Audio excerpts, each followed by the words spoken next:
post-match pint at the award-winning Red Lion, my personal favourite city centre boozer.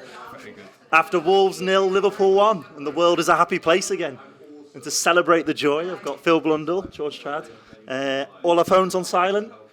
Mine is definitely on silent. Quick check.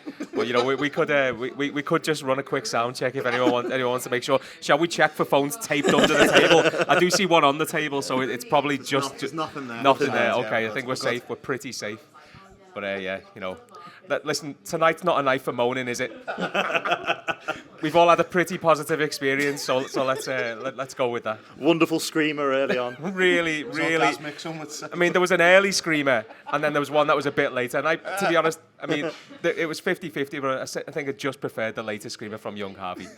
Danny Murphy's got a lot to answer for, in many respects. That's just his Liverpool career. But just when he complained about Benitez getting rid of him. But Jurgen Klopp's rung the changes.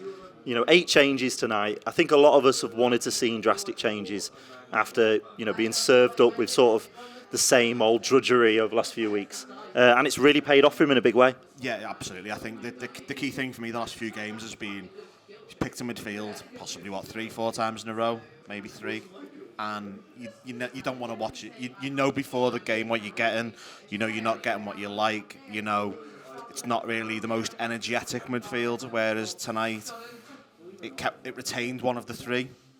It put an 18-year-old in there. It put Keita, who there's a lot to be said negatively about Keita, and a lot of people will, but he can get about the pitch probably better than the other 2 lads who've been in there with Thiago. And that's not to their detriment, it's just the way it is.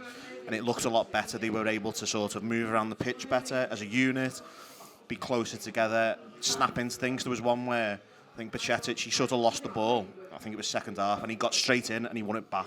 Yeah. He was sharp and he was able to get there quickly. And that's the sort of kind of thing where you've not been seeing from Fabinho in terms of he's just half a yard short. And it was nice that the freshness, and to be honest, listen, it's a bold shout I think maybe, but if he picks that on Saturday, you wouldn't be disappointed, would you?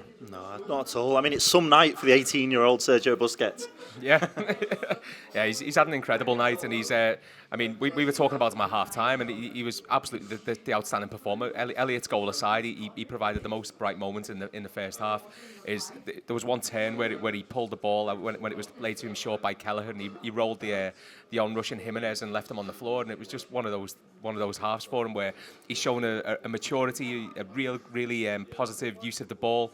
It was everything you want from a defensive midfielder, and I want to see him play Saturday. There's no doubt about it. I want to see him play Saturday. Fabinho came on. Fabinho, if you look at the performance, okay, we were tiring late on, but Fabinho contributed in a strange way to the chaos that I wouldn't say it was chaos actually, but certainly the lack of control. Whereas the whole performance, if you could use one word to describe the performance of the entire team today, it was control. The shape was really good. We were defensively strong, and Bajcetic was the fulcrum of that. I really enjoyed this performance today, and I want to see more. It was a little bit like looking at the Liverpool of old and saying, I recognise this. It was. Control over a game again. As you say, the introduction of Bajcetic, Keita coming in. Keita's playing so much higher, and the whole midfield moving with him. Oh. We were pressing the ball better again. Jurgen said before, on the press conferences, we've got to be more compact.